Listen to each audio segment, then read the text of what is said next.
Okay, so let's start today's session. So we in the first part we covered quite a bit about cloud. We spoke about advantages of cloud. We also spoke about cloud service model, cloud deployment model, cloud network providers, and relationship between web service and cloud. We also spoke a little bit about history, and we went through the overview of cloud of AWS, where we saw some advantages of AWS Cloud. So let's get into module 3 now, which is AWS Global Infrastructure Services.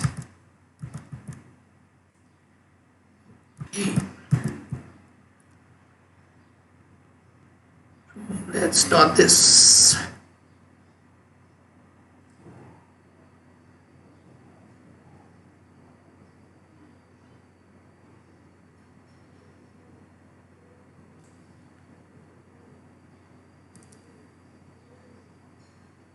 Okay, so we did speak about AWS services, which is been provided by AWS. So we'll come to that later, but let's start with the global infrastructure model first. So as of March 2020, this is what we are looking at. There are total number of launched regions 22, total number of availability zones 69, total number of countries and territories served 245, total number of direct connections served 97, total points of presence 260, and this 216 is made up of edge locations and regional edge caches. So what does this mean? So let's dwell into, so this kind of represents the AWS global infrastructure, which has been constructed all over the world. So initially, when in our last lecture we spoke about how data centers, there's a network of data centers all over the world, right? So we had a data center. Let's see if we can increase the.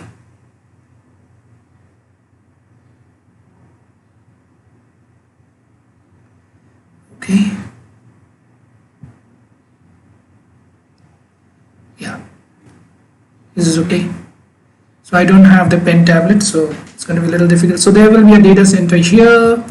So let's maybe represent it using a rectangle. So there's a data center here, data center here. It's all over the world. That's how I kind of showed you at a very high level how AWS is everywhere, right? And they are connected in some way through the network.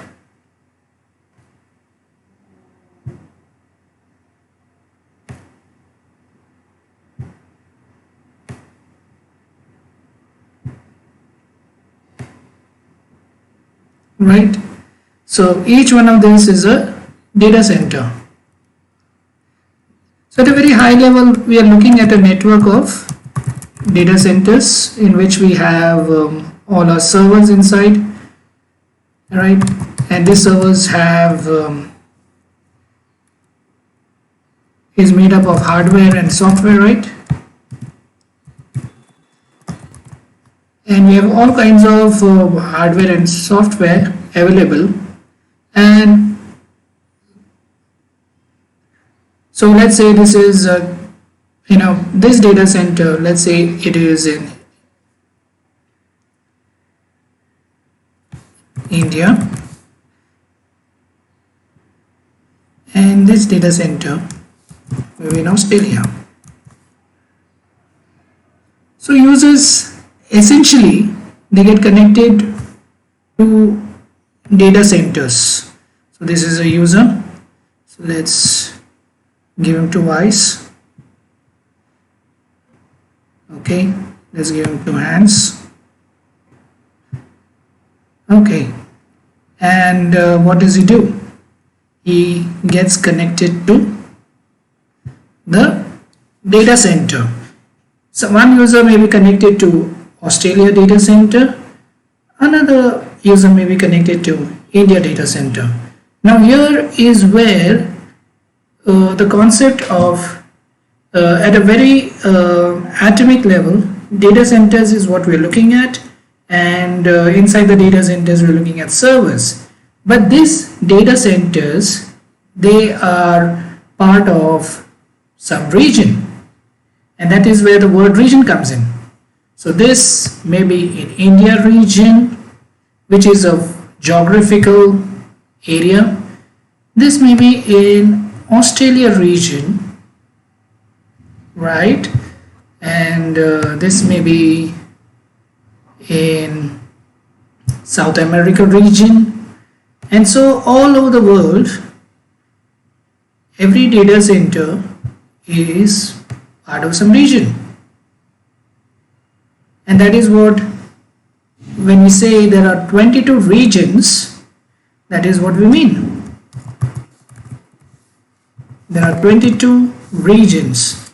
It does not mean there are 22 data centers, right? Because there may be more than one data center in every region. There can be many data centers.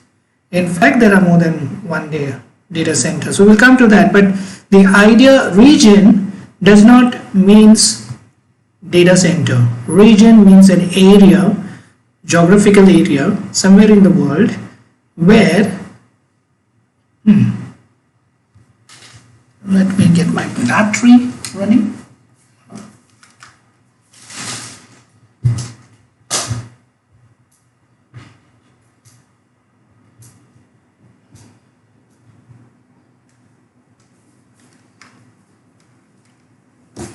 Okay, I didn't realize my charge was getting over.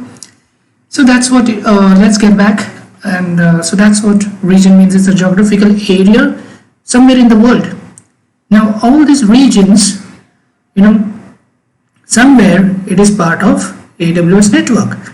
If we want to switch from, we want to move a server from India to Australia, it happens with a click of a button. So AWS has its own network, right? And hence to shift a server is much easier from India to Australia.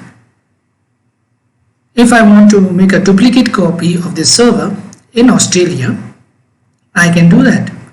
So essentially, I can keep on shifting my servers, my hardware, my software anywhere, because everything, we are not shifting the real physical servers, we are shifting the virtual machines, we are shifting the virtual softwares. We already spoke about virtual machines. It is not a real machine, but it is created as part of a physical machine. So in a physical machine we have 1 terabyte. Then we take one small piece of that, like a small piece of pizza, and we give it to the user. If the user says, oh no, I don't want, so this pizza is in India, and user says, oh no, I don't want a piece of India, I want a piece of Australia.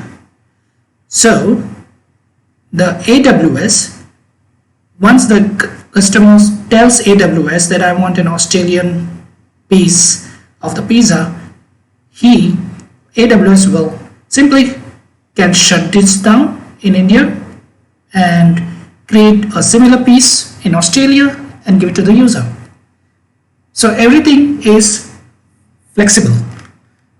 You can shift, you can create, you can stop, you can delete, you can keep it running. As per your use, you will be charged. The word is pay as you go. So we covered that word also, pay as you go pricing.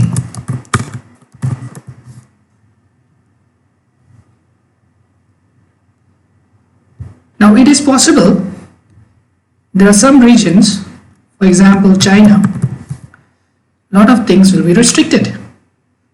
Maybe you cannot create a server from India into China. Let's say there is some user in Australia and he wants to create a server in China. Maybe he will not be allowed. It depends on the policies of the country. So here we are not only talking about technology, but we are also talking about government regulations. So we have to be bound by the regulation. If let's say we are in Europe, now Europe will say all the data residing X, Y or Z should never leave the European region, which means data can come in but data cannot go out. Whatever data is created will remain here. Maybe the data is not even accessed from the different regions. So it depends on government regulations. So we need to follow whenever we are creating any architecture, technical architecture, we need to keep all these things in mind, whether certain regions are supported or not, whether if it is also possible maybe service 1 is available here, service 1, 2 and 3 is available here in this region, but in this region only service 1 and 2 is available. Now in case if I want to shift my service number 3 from India to Australia, the thing is it can be done technically, but Australia does not support service 3, in which case you cannot go with that option. Maximum you can shift service 1 and service 2. So this is how the regions are connected. So the regions are connected using very fast network. So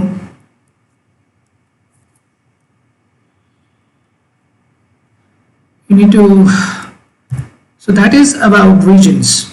So let's save this file.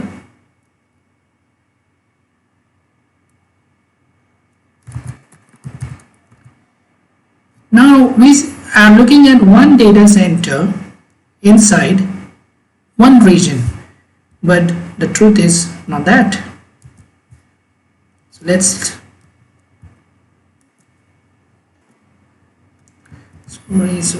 close this file. Can we close? No. So let's create a new one. Save. Yes, save. Okay. So total number of availability zones, right? So availability zones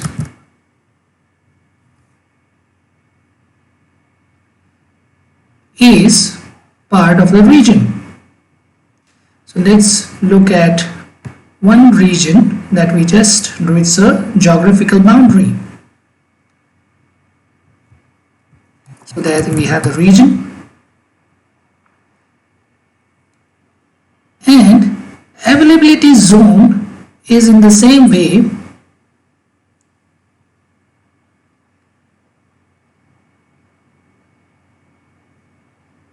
will be constructed using multiple data centers. So this is availability zone A, let's say, and then we have availability zone B, which is a few hundred kilometers away in the same region.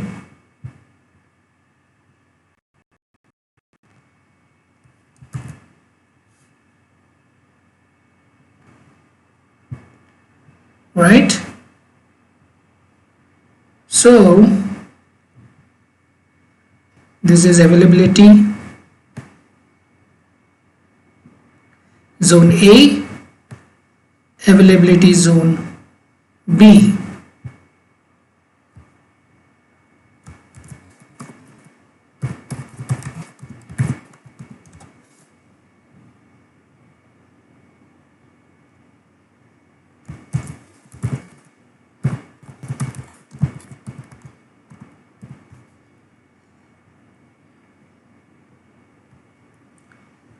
Now this availability zone, what is the square boxes or what is the boxes over here? These are all data centers.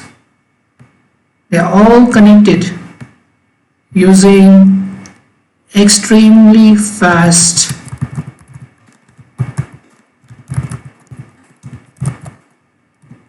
networks, which improves the performance, and the more faster the network, the more faster the communication, which results in low latency.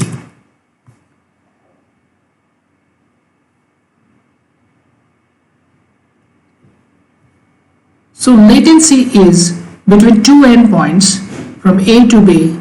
How fast can my data travel? So if the data travels very fast, which means it comes less late. If it comes less late, means low latency. If it comes very late, then it is high latency, and high latency is not good. So when we are working in an availability zone,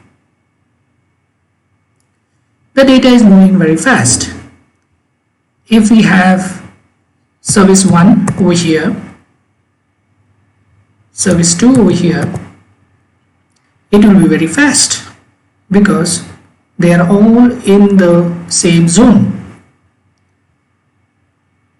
Now maybe there's an earthquake in this availability zone A, so we make sure we have a connection, we have a replica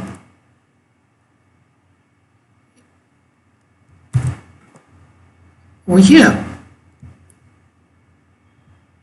which is in a different availability zone.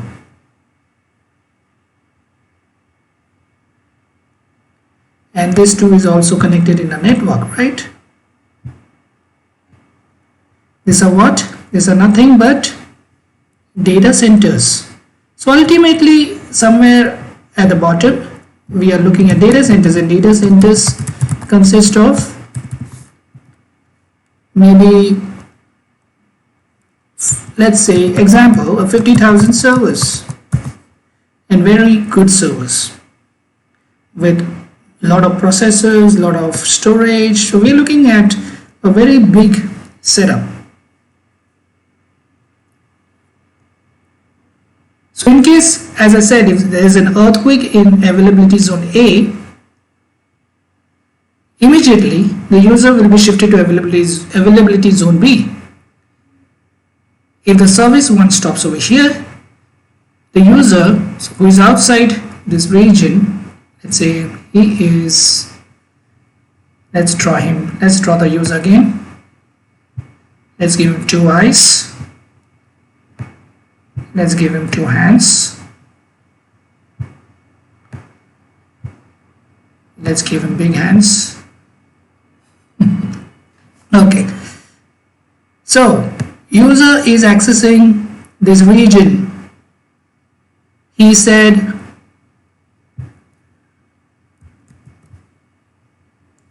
so user said, I want to connect to this region whenever I want to install my service 1 and 2 in this region. And so AWS goes ahead and installs his service 1, creates service 1 and service 2 in availability zone A. And if there is a backup mechanism already in place, which is either configured by user or maybe AWS is automatically managing it, most likely there will be a replica in the second availability zone. In case user's service is connecting, so user is here, so he's connecting to, let's give a different color. So he's connecting from here into this availability zone into this service. Let's say service 1, something goes wrong, this gets shuts down. Immediately this will shift over here. User will not realize what happened. For him, this happens within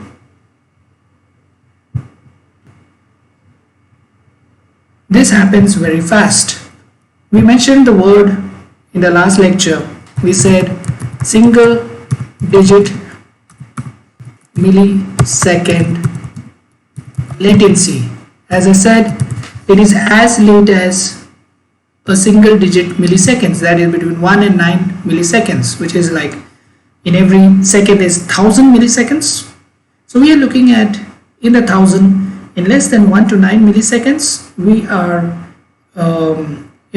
all the services switching from availability zone A to availability zone B, and immediately the user gets connected to service 1 in availability zone B, and this happens automatically. So this kind of service, and that's why this is called availability zone. It makes sure availability is the ability to be always available. So what we are talking about when say is the ability what to be available for the services, AWS services, to be always available, and that's what availability means, and that's where the word availability zone comes from, right? So this is all about availability zone.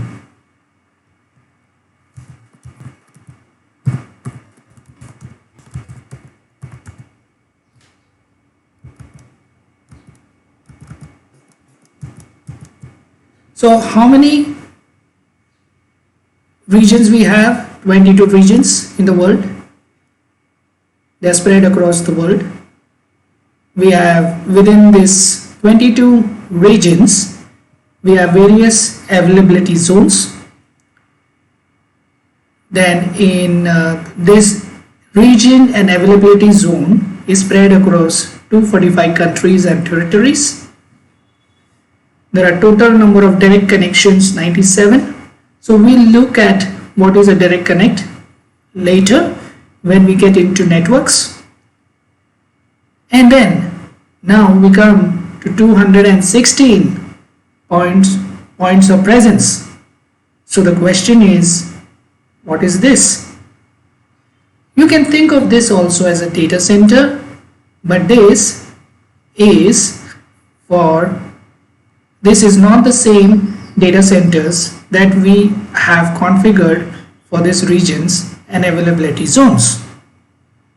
The data centers in the region and the availability zone is for the services, for the machines that we create, for the softwares that we install. So what is points of presence?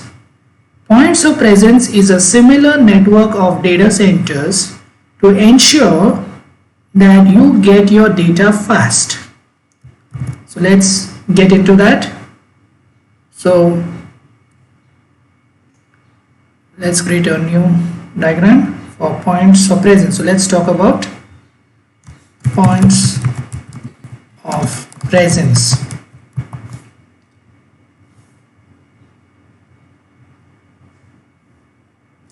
So you can think of this as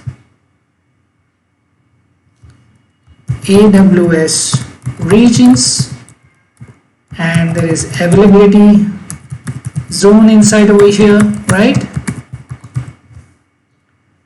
This is your entire world. That is what, so think of this as your entire world, and within which we have AWS physical servers and through this hardware setup we get virtualized machines and softwares.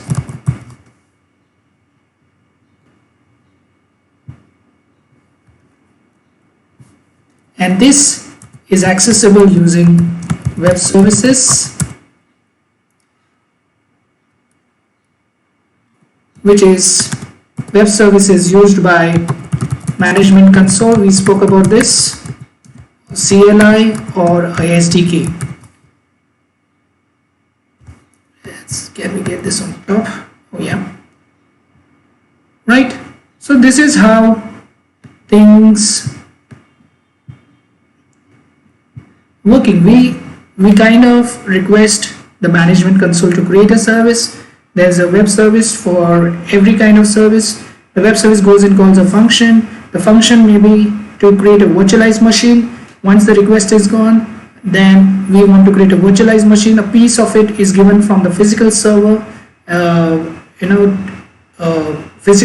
a piece of the machine is given to the user back over here as a virtualized machine.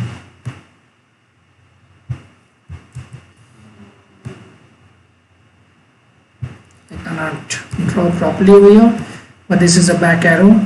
So it just means that whatever request you send ultimately will come back to you.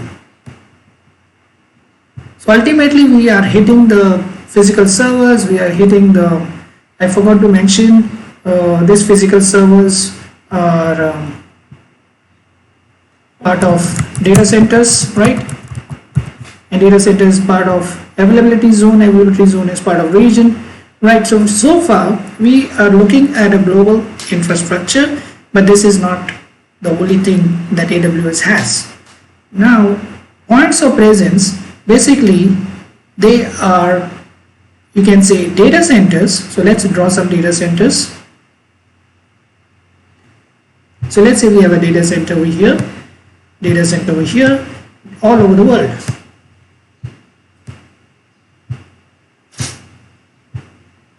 So let's say data center over here. So how many did we say? We are looking at 216 points of presence. What are these for? This is to make sure the user is closer to, let's draw the user given 2 eyes. Okay, give him 2 hands. To make sure he is closer to this data center, and this is all connected. Not only this connected, but all points of presence are connected. So your points of presence looks like they are on your, if there is a circle, in the center we have all the regions, availability zone and everything, and on the periphery, like on the outer edge of the circle, let's say we have this points of presence. And how does the points of presence help you? Definitely one thing which is a big difference is the distance, right? The distance between the point of presence and the user is much closer than the distance between user and any of the availability zone. So how does so that is what point of presence we are talking about. It's nothing but data center. It's data is been pushed through it if you have using it. If you don't want the point of presence, that's fine. It's your decision whether if you want to use the point of presence or not. But the idea is some of your data, they come and sit in the point of presence. It's like your cache, or we can say it like your buffer. So the data is ready, and if you are asking for, let's say user is asking for data 1, and data 1 is equal to 1, it is static, it will not change.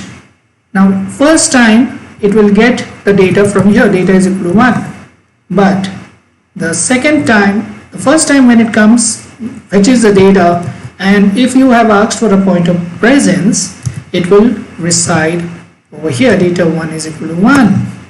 Now the second time when the user is asking for the same data, the AWS is intelligent to know that you are asking for an unmodified data. Data 1 has not changed. So it will simply intelligently give you back the data from the point of presence. And that's why point of presence is called the content delivery network. It is constantly giving you some content. So what is content? Content is nothing but your data. Data content is like your, let's say you are watching a match. Now, initially the match, the live recording, somewhere there's a match going on. So let's assume somewhere there's a India Blue is playing, right? We have Dhoni, Virat Kohli, and all the team is playing over here. You have configured, you're telecasting this through cloud. The data is going here. The user is also viewing, is connecting through the servers, and we're watching over here. Now in case if you want to replay the video, right, the video does not change. The video can come and reside in the point of presence, and next time the user is looking for the match or whoever the second user is. So let's create one more user. Okay, give him 2 eyes and give him 2 hands. The second user will get it from the same point of presence. So ultimately you get your data fast, and that is the reason why points of presence are created. It is a content delivery network. It delivers you the content very fast. Now there are 216 points of presence all over the world, but in this 216, some are called edge locations and some are called regional edge caches. So what is the difference? So let's look into that.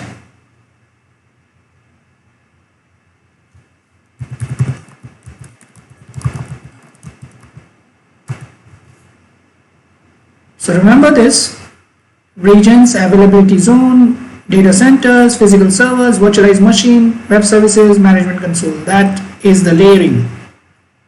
And externally we have points of presence. Now we are going to talk about within these points of presence, some are called edge locations and some are called regional edge caches. So let's look at them.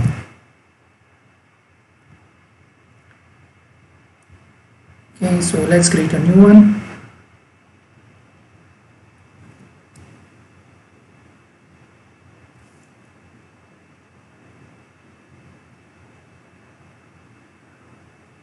So in the center, so in the center, what do we have? We have regions. Within regions we have availability zones, so AZ.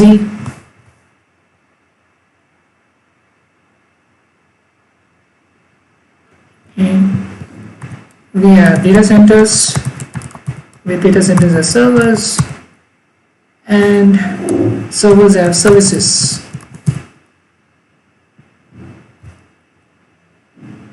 Right? And then let's draw a user and let's give him 2 eyes, and let's give him 2 hands.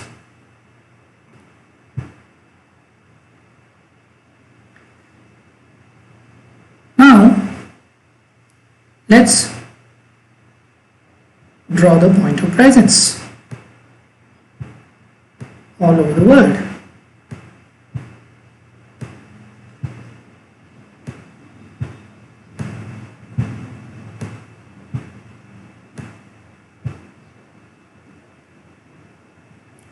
And as we said, it's all part of the same networks.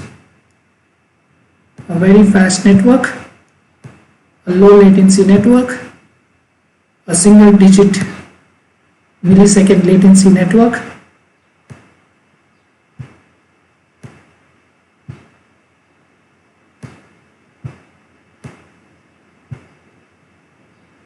it's not that points of presence are separate, they are all connected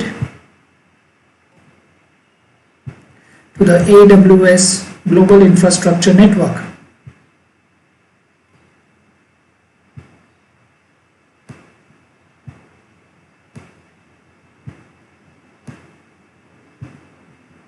Okay.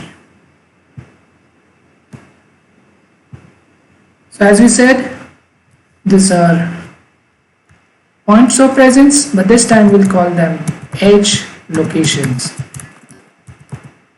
So the very word edge means it is on the edge.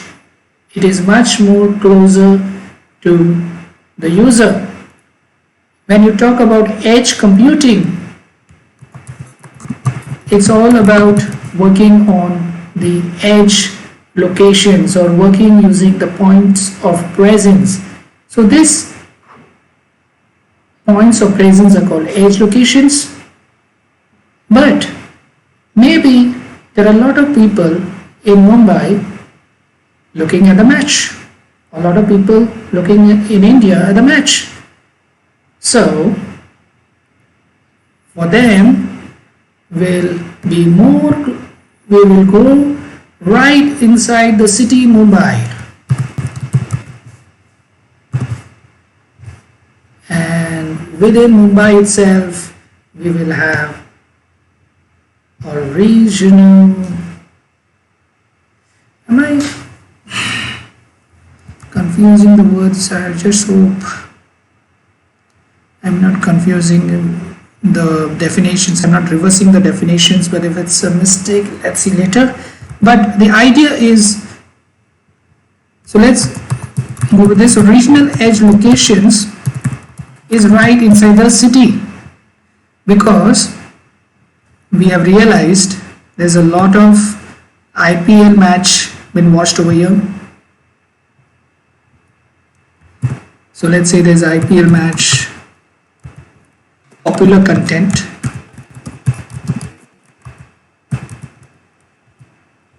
so popular content can be IPL, right? Can be Bollywood movies, entire country. Oh, let's say Big Boss or whatever. The content is not only near, it is right inside your city. So you are getting the data very fast. So this is called the edge locations, as I said, right? And this is the regional edge locations. So when we say, so the points of presence, this also is a point of presence, but it is inside the city. But it is not necessary the edge locations. Edge locations will mostly not be inside the city. You know, it will be somewhere far from the city. It will be in some village that we don't know. So there will be some data center somewhere in in the, let's say in the state of Maharashtra, there will be some edge locations, or maybe not. Maybe the edge location, the nearest edge location is in Singapore. We don't know, but we have our own regional edge location, and that makes a lot of difference, right? To travel, for the data to travel from Singapore to Mumbai, takes time. So why, instead of taking the data from Singapore, we have our own regional edge cache. So this time data 1 equal to 1 will be residing over here. So this data 1 may be a video, just I said, it may be an IPL match, it may be a Bollywood movie, it may be a Big Boss going on and the entire country is looking at it. Through Mumbai, maybe we can access, the entire country can get all the data very fast.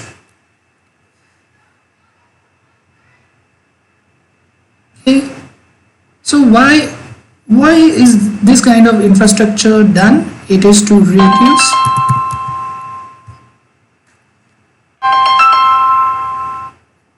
So this is done to have a low latency, which means the data should come less late. You can say low latency is equal to less late.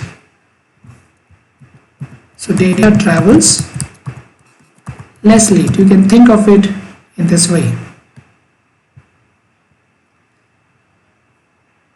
So whenever you're designing your application, you're architecting a cloud application, you need to know what regions you're working in, what are the availability zones, how many availability zone you'll use.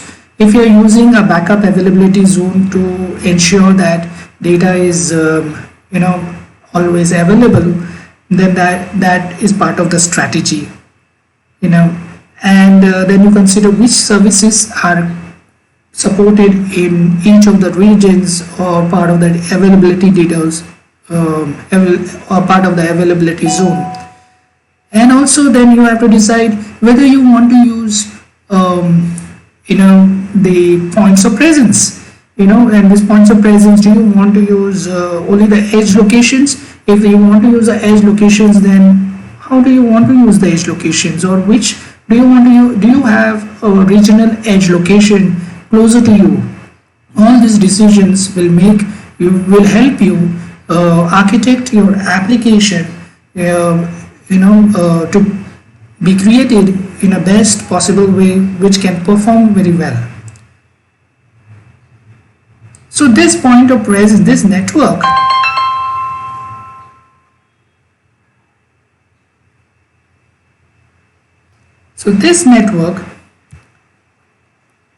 is what is used by a service called CloudFront, AWS CloudFront. AWS CloudFront is a CDN, which means content delivery network, which uses all these points of presence to intelligently give you your data very fast. So if you use CloudFront, you can have a faster application. So that is what points of presence mean. So with this, we will take a break and we will continue our session in the next video. Thank you.